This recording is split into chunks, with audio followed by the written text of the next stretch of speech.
Um, Thanks for coming. How many of you know about 500 startups or 500 global? Not many. How many know about 500 emerging Europe? No one. Great. Before giving the floor to Bogdan, I'll just tell you a bit about it. 500 Startups is a US-based fund based in San Francisco, started in 2010. There's a portfolio of 3,000 companies all around different countries. There are 75 countries that are represented in the portfolio, and Plant and App is one of them.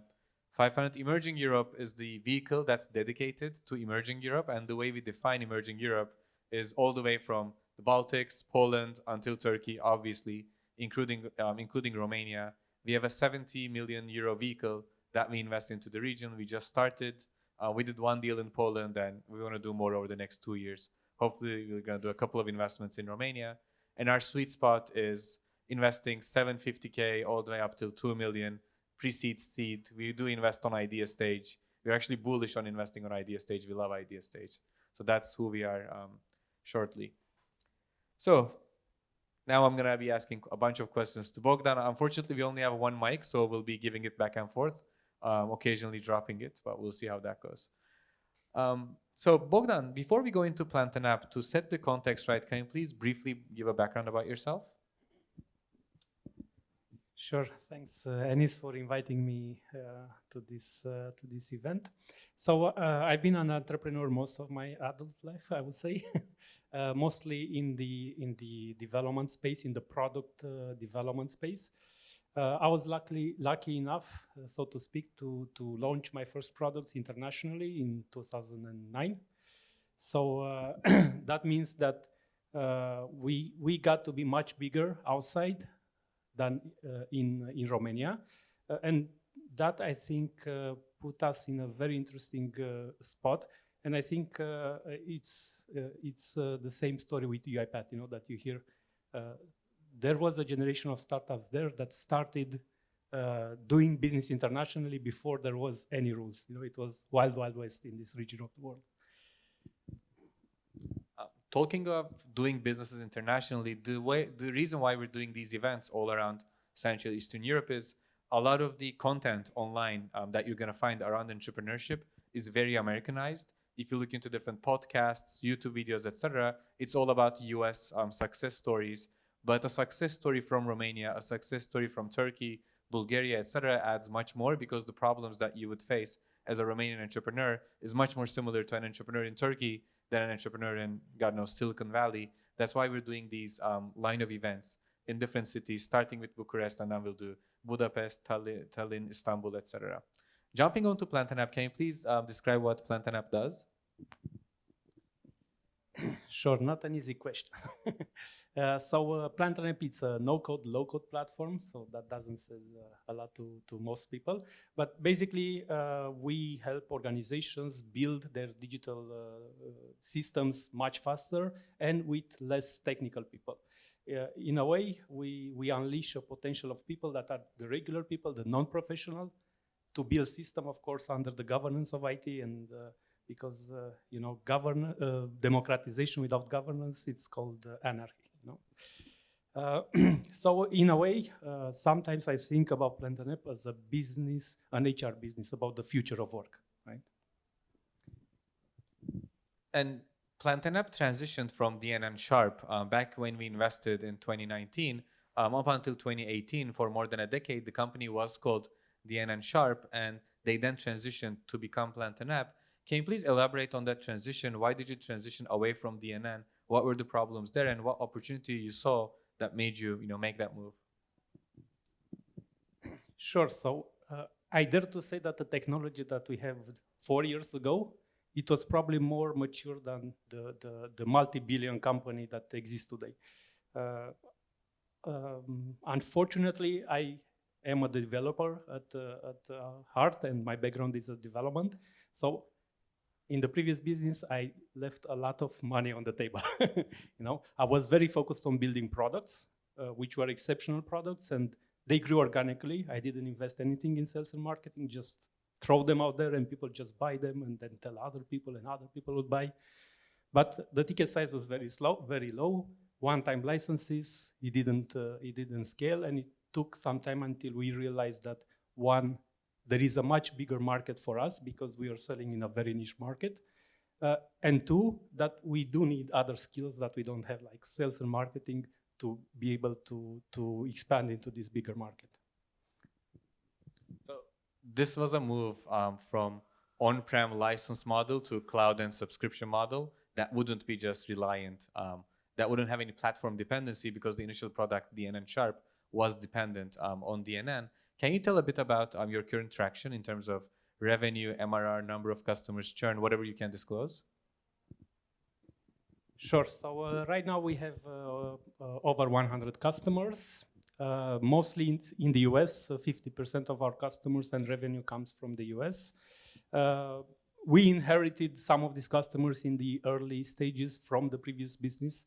So in the previous business, we had around 70% in the US.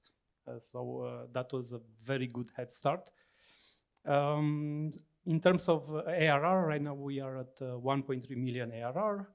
We are growing steadily. We did a major pivot. I would say it started last year, but this year we formalized switching more to system integrator partnership, and it's been working beautifully for us. We are 40 people right now. Most of the development team is in Romania. The partnership team is in Romania. But we also have 7 people outside Romania, and every single one of these people are former customers, right? We try to play the game where we go to the US, we hire a salesperson or a support person by looking at a fancy CV. But, you know, Americans are very good at selling themselves, lots of learnings. But then we realized that we already had the best people, which was our previous champions. So we still have a large pool of people to recruit on. So I guess from that perspective, and going to what you said, you know, it's not a one size fits all. And the American culture tries to inspire that, you know, that it's a one size fits all, you do this and that, and that's why you succeed or don't succeed. It's about looking at who we are and capitalizing the most of what we have and mitigating what we don't have, what we lack. So Plantanap reached $1.3 million in ARR in 3 to 4 years ever since our investment. But what was more interesting is the cash efficiency, where the company didn't raise that much money compared to its competitors. And you guys always had very healthy unit economics, very healthy payback periods, etc. So can you please tell a bit about your current unit economics, payback periods? What's a healthy payback period in a business like yours, where you're selling a, let's say, a mid-tier subscription product into mid-tier enterprises all around the globe, but mostly to US? How do you look into these metrics? Sure. So I think we are in the enterprise technology, so then we are seeing a very high retention rate. The stickiness is major because our platform, the customers buy it, but then they have to spend resources to do an implementation, to customize it for their specific requirements. So from this perspective, we have a high stickiness. We have a 1% churn rate, so pretty low. So I think, yeah, we take a lot of pride in having raised only 1.2 million in total, and we arrive at 1.3 million in recurring revenue, right? So that's we take pride in this. But more than this, I think you know, there's a saying: why startups fail? They don't fail because, I don't know, the idea is not a good, product is not good. They fail because they run out of money, you know. So this year it became very important for us to become cash flow positive, understanding where the world is going, and discussion with investors became much harder and much vague and more in length. So we started early, and in just 2 months we managed to be cash positive, and by quite a bit. This month probably will be 100K in profit. So that's a big difference from being 100K burning 100K a couple of months ago. You know? I think this point is important as well, because what's different about Central Eastern Europe is a lot of these SaaS companies were like Plantanap, where they would only raise $1 million or $2 million to reach to $3 to $5 million in ARR figures, which isn't something that you would see in the US when there's unlimited resources, when there's no capital crunch, entrepreneurs just raise and raise to be able to expand. And once they reach tens of millions of dollars in ARR, then they try to think about gross margins, EBITDA, unit economics, etc. But in a place like Romania, in a place like Turkey, you always have to be 6 months away from profitability because you never know winter is going to come, and there's always a capital crunch in these markets. But unfortunately, given the liquidity in the public markets over the past 2 to 3 years, these weren't seen as values in the US. These weren't blended into the valuations because no one cared. No one cared about your cash efficiency ratio, for example. What they cared about was growth, growth, growth. But now with the current state of the markets, cash became important and companies have to be profitable. And I think this is almost a competitive advantage for companies in Central Eastern Europe because the figures were already robust. So it almost makes them anti-fragile in a way where your competitors would be struggling because they have these high burn rates to reach your current ARR figures, but you had these great unit economics from the start. But I want to go back to 2019 because Bogdan, Plant and App team, joined the 500 Startups Accelerator in San Francisco, and back then they were just doing the transition from the NN Sharp into Plant and App, and they were trying to validate the use cases, and they were piggybacking on their existing customers to see what different use cases came out of it, so that they would push to replicate those use cases on other customers. But there wasn't just one; there were a lot of ad hoc use cases. People were using the product for a whole bunch of weird reasons that they have, and you guys did struggle to find a couple of use cases that you would, push and double and quadruple down on. How was that use case validation process? How did you make sure that it resonated with the customers? Sure. So yeah, I think it was let's say half was research, understanding customer interviews. Half was opportunistic. Based on the bigger customers that we had back then, which was a hospital building a employee assistance program. So basically giving therapy sessions to employees. And this became a use case very popular in COVID. People working from home, a lot of potential mental issues. So this use case really became popular. We had some success with it, but then, of course, opportunistically, other things started coming our way. So I think for us, it was always difficult to make that decision. Let's stay focused on only one use case or only one industry or things like that. And especially because opportunities would come to us from all over the place, right? So how do you make that decision? Well, we managed to turn this into a partnership program, right? Because with partners, you always would have partners that have different needs, and especially nowadays, customers have different needs. It's not like we buy a solution and we all use that solution. Those times are long gone. So each business wants to be different, wants to be more efficient, wants to be more successful commercially, so then needs better system to serve their customers. So riding on this wave, our partners have to meet that. The system integrator has to meet that. You cannot say, here's a ERP, it will take 2 years to customize it for you, and then maybe another half a year to put it live, and so on. We don't live those times anymore. And transitioning from the NN Sharp to Plant and App, initially you were trying to move those customers to become your customers on cloud, but then you tried a bunch of different sales and marketing tactics. You did inbound, outbound, content, inside sales, channel partnerships, B2B2C, etc. What have you tried? What worked? What didn't work? What's working now? What did you try and then realize that it's not working and you killed? Can you elaborate on that? Sure. We tried everything, I think, over the past 2 years. I think, let's say, famous things that didn't work because we target enterprises and we target a decision maker that's a C-level or maybe a leader, at least a second level under the C-level. So I think because of this, of course, these people would not respond to cold emails, would not see an ad and say, oh, a local platform, maybe I put it to my shopping cart, So it took us some time to mature on this because, yes, you hear all the things, you have lots of consultants, lots of agencies, and you hear lots of advice from all over the place, do this, do that. But in reality, us digging and doing everything, wasting a lot of money to doing everything, got us to what it's actually working, So, of course, B2B is different. Enterprise B2B, it's a lot different. So then sorry, for us it became a game of trust. So for us, sales, it's about trust. How can we add trust at each stage? So we see a deal closing when the customer or the partner, they trust us as a business that will continue to exist 2 years from now. Very important. Will trust us as a team. So how we interact. What person do we send to that meeting? Because if it's a junior, unknowledgeable person meeting with a technical leader, of course, that's the end of the conversation. It needs to trust the product, of course, and that's the game that we already knew how to win. We didn't know how to get people there. But also they need to trust the vision, right? Because it's not a product that you are going to buy and then easily exchange with something else. We have a product that companies would buy, and they have to have the perception that it's still relevant 4 years from now, 5 years from now. So I think selling the vision, especially with the technical leaders, it's important.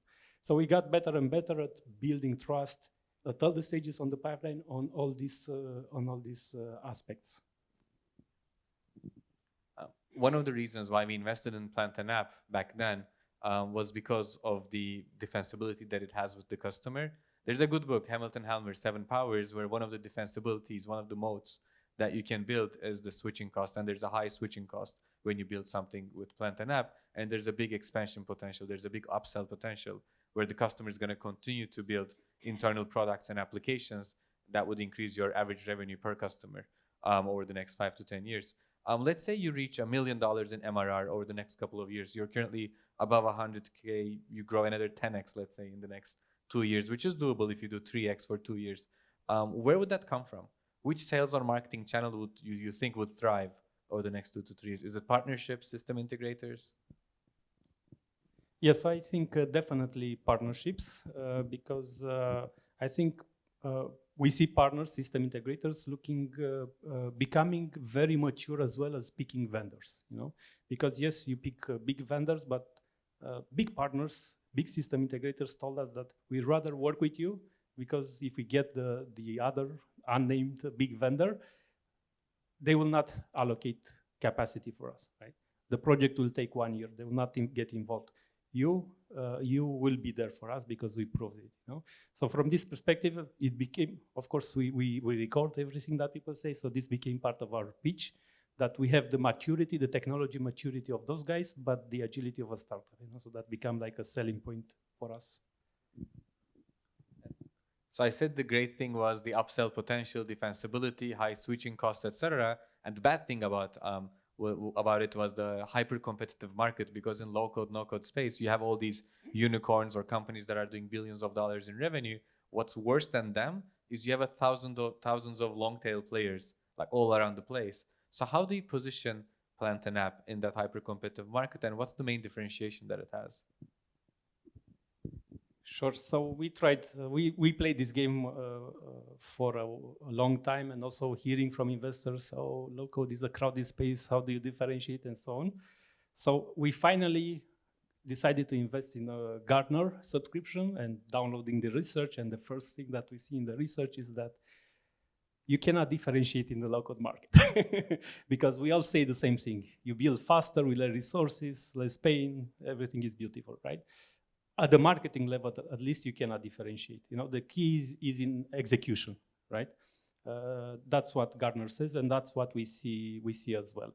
So that's why I'm saying that we build the trust, because that trust people give us the chance to see how we execute on various stages, and then they see the differentiators. So our main differentiators are, let's say, from the sales perspective, is the pricing. We have a pricing model that's atypical for this market. It's transparent, predictable, so that helps close the deals faster and the customers to like us, because I know how much I'm going to pay for the next year. It also helps partners, because partners can sell it easily, right? And this is also something that we got from Gartner, pricing flexibility is also very, very important, especially as the world changed with the COVID and everything. But I think this next period with the financial downturn that is predicted, this will also require a lot of flexibility. Then the next differentiator, what we did very well, many players in the enterprise local space, they focus on professional developers, you know, but there are no more professional developers in the world. We all want them. They are difficult to get, expensive to retain and to onboard.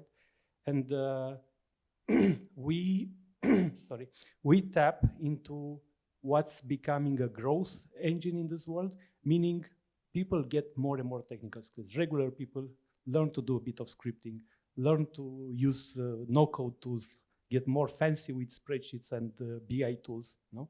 So these are the builders in our world. You know? So a person building a complex procurement system is not a professional developer. Is what Gartner calls a business technologist, right? A business person that's mature. I call them advanced Excel users, you know, the ones that go wild with macros and formulas. Those are the guys that do well with low code. And because we target those, we package our platform as no code. So everyone, including today, we had an investor call with an investor introduced by Ennis, and we did a technical demo, you know, and yes. We did a technical demo and they were like, wow, this is so easy to use compared to unnamed big competitor of ours. You know?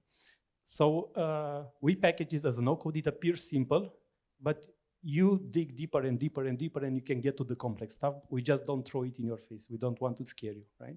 So because we package it like this, the learning curve is much better than the competition, and we allow these people that are not professional developers to go all the way. You know, with other platforms, you always maybe have some capabilities for the no-code people, but always, if you need the complexity, you need to bring the professional developers, which also creates this kind of hierarchy. You know, those are the stupid people, we are the smart people. You know, and we heard this from customers, actually, from people using it. Navigating in like almost $1 trillion market, it's very tough to differentiate. So I think companies like Plant an App, they find the differentiation, they double down on that, then that window closes and then you have to refind one again. And if you do that like 2, 3, 4 times every 2 years for 8 years, you end up becoming a big company because you leveraged all of those openings. So yeah, the moment you find one, you have to start searching for your next differentiation because it can be replicated really easily. Now I want to move on to a bit into fundraising. You joined the 5 Fund Startups program. After the program, you only had a couple K in monthly recurring revenues, yet you did want to raise from US investors, and they were interested in the product. Everyone loved your product and the technical skills. Did you ever feel that because you're Romanian, because the team is based in Romania, although your customers are in the US investors don't want to invest at early stage, and how did that change once you reached $1 million in ARR? Sure. So I didn't feel that that the fact that I was from Romania created a problem. I remember when I started technology in 2009, 2010, I had Americans that I was talking to telling to me, "Oh, until I met you, I thought Eastern Europe is just a place where hackers come from." You know, but in the meantime, I think perception changed a lot. You know, because Silicon Valley is full of Romanian developers, right? So I didn't feel like I have a handicap on that side, on the nationality side, but I did feel I had a handicap on the cultural side, on the sales training side, you know, because in talking to investors, or at least how it appeared to me in the US, it was a sales game, right? A numbers game and a sales game, you know? So that's where I felt that I am underperforming, and I wouldn't say that I'm much better now, but I am much more confident after having hundreds of conversation with investors. Companies get acquired for a bunch of reasons, but just to map them a bit, and obviously I'm gonna ask you a question on acquisition. On very low acquisitions, companies can be acquired for their team. If you go down to the second tranche, it would be team plus product. So you want to buy the product, but also buy the team that's going to continue building on top of it.